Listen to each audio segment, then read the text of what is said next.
आइए सीधे इस विश्लेषण की शुरुआत करते हैं, एक ऐसी राजनीतिक कहानी जिसने पिछले 10 सालों में पूरे देश की दिशा बदल कर रख दी।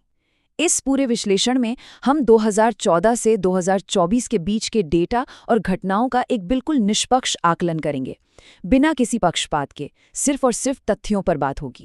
चलिए 2024 के चुनाव नतीजों वाली उस रात को याद करते हैं। शाम के करीब 8 बज रहे थे। दिल्ली के बीजेपी मुख्यालय के बाहर ढोल नगाड़ों का शोर था और हवा में एक ही नारा गूंज रहा था, 400 पार, 400 पार। ऐसा लग रहा था मानो जीत तो बस एक औपचारिकता है ना? सब कुछ बिल्कुल सेट था। पर तभी स्क्रीन पर एक आंकड़ा उभरता है, 240। जैसे जैसे उत्तर प्रदेश, महाराष्ट्र और राजस्थान के रुझान आने शुरू हुए, वो पूरा का पूरा जश्न का माहौल अचानक बदल गया।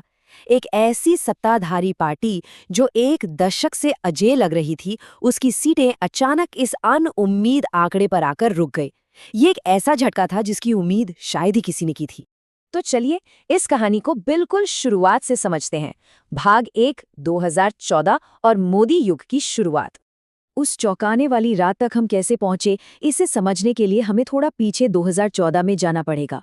ये वो दौर था जब देश में गुस्से और निराशा का माहौल था। पिछली सरकार 2G, कॉमनवेल्थ और कोयले जैसे घोटालों के आरोपों में घिरी हुई थी। लोगों में भारीपन था और इसी गुस्से ने देश की राजनीति में एक बहुत बड़ा वैक्यूम बना दिया था, एक ऐसे नए, मजबूत और बेदाग नेता के लिए जो सब कुछ ठीक कर सके। और इस वैक्यूम को भरा नरेंद्र मोदी के उस चाय वाले नैरेटिव ने।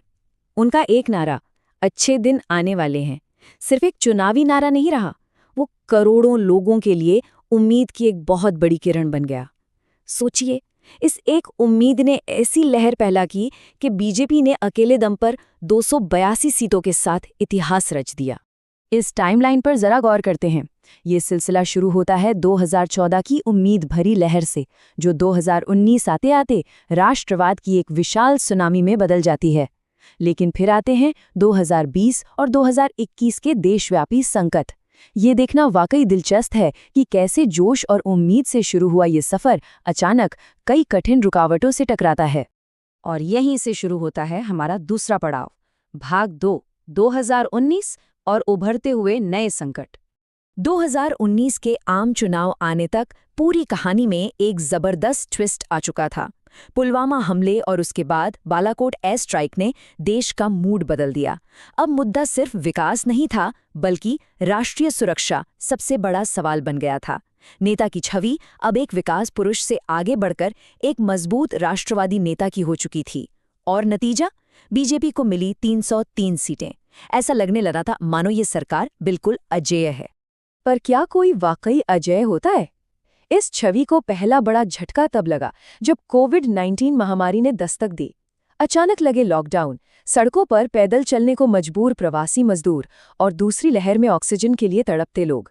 और इसके तुरंत बाद 1 साल तक चलने वाला किसान आंदोलन। ये वो समय था जब पहली बार इस सरकार की तेज रफ्तार पर ब्रेक लगता हुआ महसूस हुआ। जमीन पर बेचैनी और नाराजगी धीरे धीरे अपने पैर पसार रही थी, जो हमें ले आती है इस विश्लेषण के सबसे अहम हिस्से पर, भाग 3, 2024 के नए राजनीतिक समीकरण।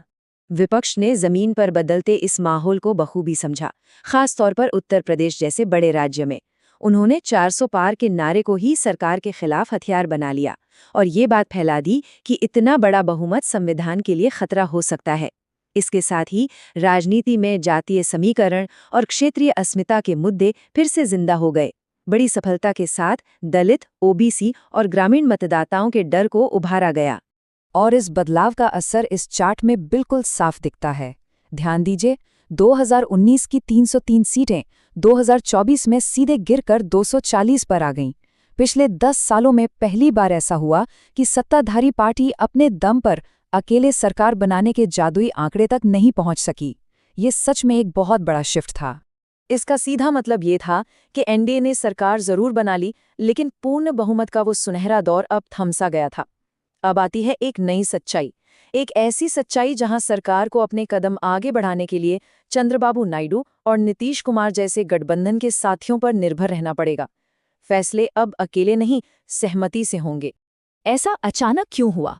इसे समझने के लिए चलते हैं भाग 4 की तरफ, उम्मीद से लेकर जवाबदेही तक का सफर। राजनीति में वोटर की साइकोलॉजी समझना सबसे जरूरी है। 2014 में लोगों ने एक उम्मीद, एक करिश्माई नेता की छवि के नाम पर अपना वोट दिया था। पर 10 साल बीतने के बाद वही वोटर अब हिसाब मांगने लगा। वो अब सिर्फ उम्मीद के सहारे खुश नहीं थे, बल्कि जमीन पर ठोस रिजल्ट्स चाहते थे। उम्मीद की जगह अब सीधी जवाबदेही ने ले ली थी।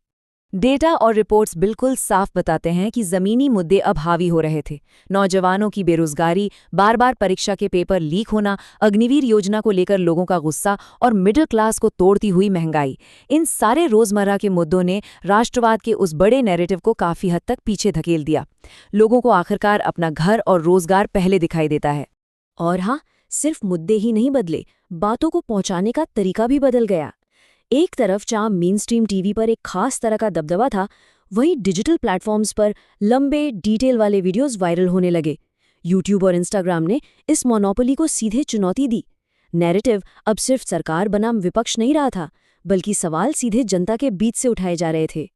तो अब आगे क्या? आइए चलते हैं हमारे आखिरी और सबसे अहम हिस्से की तरफ। भाग 5, समय की सबसे बड़ी चुनौती। अब इन सारी बातों के बाद अगर किसी को लगता है कि बीजेपी का दौर खत्म हो गया है, तो ये एक बहुत बड़ी रणनीतिक भूल होगी। हकीकत ये है कि बीजेपी आज भी देश की सबसे मजबूत पॉलिटिकल मशीन है। आरएसएस का जमीनी नेटवर्क और नरेंद्र मोदी की व्यक्तिगत लोकप्रियता, ये अभी भी एक ऐसी ताकत है जिसके सामने विपक्ष का कोई एक चेहरा पूरी तरह टिक नहीं पाता। जमीन पर उनकी पकड़ अभी भी काफी गहरी है। लेकिन जनता ने एक बहुत ही क्लियर वार्निंग बेल भी बजा दी है, और वो ये है कि आने वाले समय का ब्लूप्रिंट बदलना होगा। अब सिर्फ विचारधारा, संस्कृति और राष्ट्रवाद की बातें काफ़ी नहीं होंगी। इसके साथ साथ जेब में पैसा, रोजगार और आर्थिक सुरक्षा होनी ही चाहिए। विकास तो चाहिए, लेकिन रोजगार की गारंटी के साथ। ये मैसेज बिल्कुल साफ है। तो आखिर में हमारे सामने एक बहुत ही गहरा सवाल रह जाता है। क्या ये कम होती सीटें मोदी मैजिक के खत्म होने का इशारा है, या फिर ये एक और धमाकेदार वापसी से पहले का सिर्फ एक छोटा सा ब्रेक है? जब हम राजनीति के इतिहास को देखते हैं तो एक बात समझ आती है कि किसी भी नेता की असली परीक्षा कोई विपक्षी पार्टी नहीं, बल्कि समय करता है। क्या ये वक्त एक नए राजनीतिक युग की दस्तक दे रहा है? सोचिएगा जरूर, आने वाला वक्त वाकई बहुत दिलचस्प होने वाला है।